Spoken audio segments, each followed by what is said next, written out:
আমার একটা হৃৎপিণ্ড, সেটাই আল্লাহ নিয়ে গেছে। পরশুদিন বলছে, বাবা আমার একটা বরকা কিনে দাও। মোবাইলে আমার না হলে 500 ছবি আছে। আমি এখনো সাহস পাইনি আমার মেয়ের একটা ছবি বের করে দেখতে। আমার সেই সাহস নাই। আমি সেই সাহস হারাই ফেলছি। আমার স্যান্ডেলটা দেখেন 3 বছর পুরাতন ছেঁড়া, কিন্তু আমি আমার স্যান্ডেলটা পাল্টাই না, সেলাই করে নেই। কিন্তু আমার বাচ্চাদেরকে আমি কষ্ট পেতে দেই না।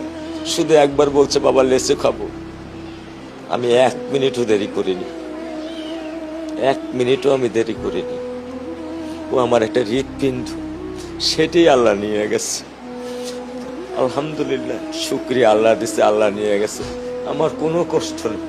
আমি তো চাইলে পারতাম না। অনেক দম্পতি আছে যাদের সন্তান নেই, আল্লাহ দিছে, আল্লাহ নিয়ে গেছে। আমি আলহামদুলিল্লাহ করি আল্লাহ গেছে। আমার কোনো কষ্ট নেই, আমার কোনো কষ্ট নেই। ঠিক আছে, গরমের মধ্যে তো একটু